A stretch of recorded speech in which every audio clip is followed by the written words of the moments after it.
Inilah PR besar untuk Pak Menteri yang baru ini, ya, menyelesaikan PR-PR yang belum diselesaikan oleh pemerintahan yang kemarin.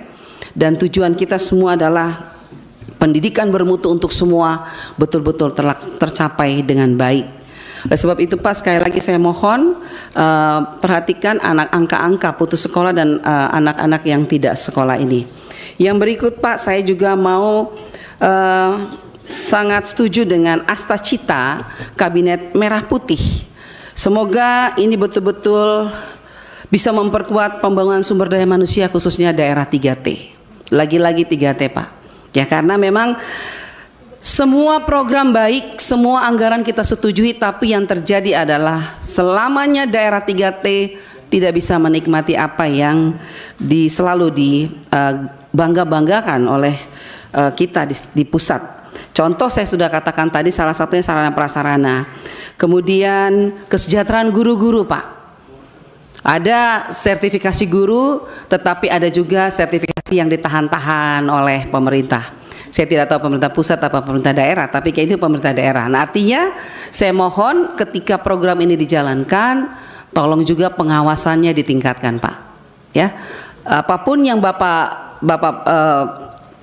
putuskan di tingkat pusat, tolong pengawasan sampai ke tingkat daerah harus menjadi prioritas, karena tidak ada gunanya kita bicara program dan anggaran banyak kalau pengawasannya lemah.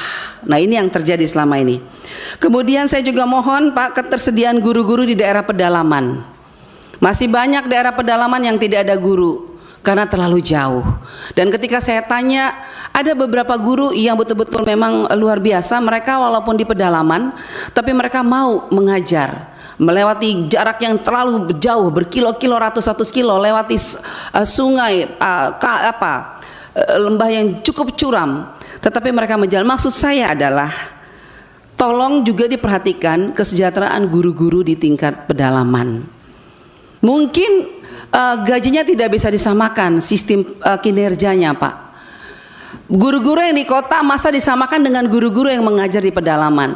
Yang di kota bangun pagi naik mobil sampai mengajar selesai.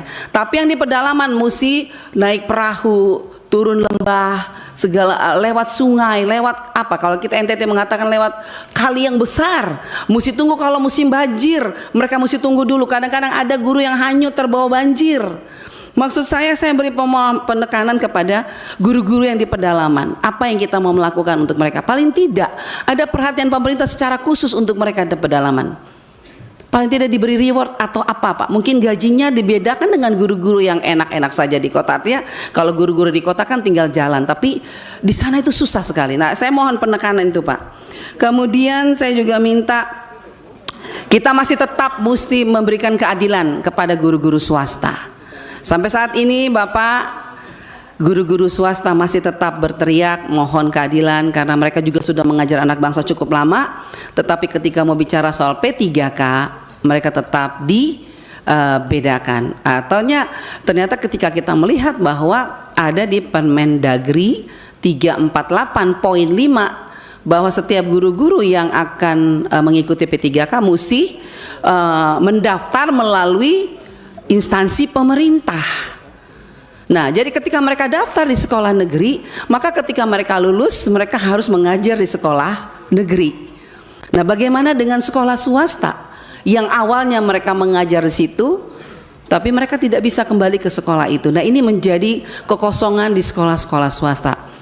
Mohon Pak Menteri, Bapak Menteri yang baru, tolong masalah-masalah ini mungkin dibicarakan lagi dengan Kemendagri. Apakah ada pasal-pasal atau keputusan Menteri yang harus dirubah supaya bisa mewujudkan keadilan sosial bagi seluruh rakyat Indonesia, baik siswa maupun guru-guru maupun sarana prasarana pendidikan.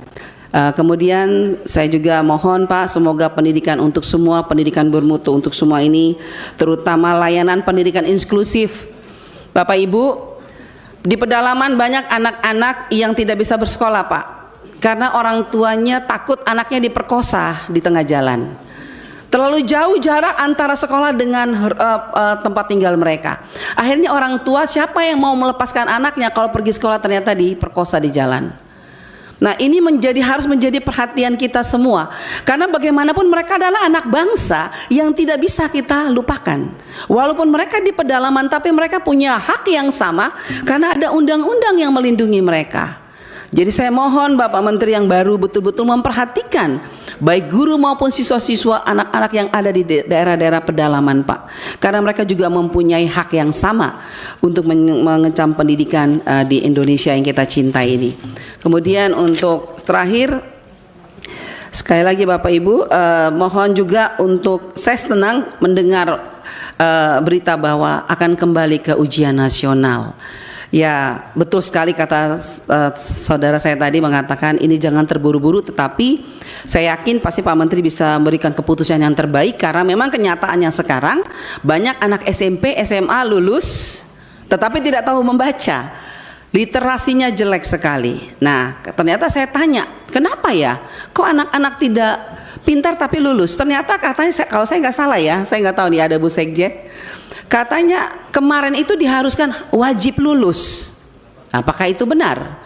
Kalau menurut guru-guru wajib lulus. Jadi pintar tidak pintar wajib lulus. Pantesan suruh baca nggak bisa baca. Nah, ini menjadi persoalan penting, Pak. Hati-hati, karena bagaimanapun kita harus memberikan yang terbaik agar kualitas pendidikan anak-anak kita, khususnya di literasi, numerasi, dan sains teknologi, itu benar-benar menjadi fokus kita bersama. Jadi kalaupun mereka lulus, mereka betul-betul pintar dan cerdas, bukan hanya sekedar lulus. Masih banyak lagi Pak Menteri mengenai, banyak sekali ada permintaan juga dari guru-guru untuk PMM yang kemarin diadakan, kalau bisa ditiadakan. Tapi masih ya, kita serahkan semua kepada Pak Menteri yang baik saja bagaimana. Yang penting jangan menyusahkan guru-guru dengan program-program yang harus menggunakan data dan lain sebagainya macam. Akhirnya mereka kehilangan jam mengajar, hanya melelahkan para guru, dan akhirnya tidak maksimal program ini. Mereka belajar baik, tapi mari kita, kalau bisa kita lihat lagi Pak, apakah ini perlu dilanjutkan atau apa kita ganti dengan yang model lain, tapi harus tetap tujuannya adalah untuk meningkatkan kualitas pendidikan di Indonesia. Untuk pendidikan tinggi ya, kita berharap semoga nanti diharapkan kementerian bisa membuat roadmap mengenai arah riset dan inovasi perguruan tinggi kita, Pak, agar riset dan teknologi kita selaras dengan kebutuhan industri kita serta berjalan dengan arah pemerintahan kita saat ini.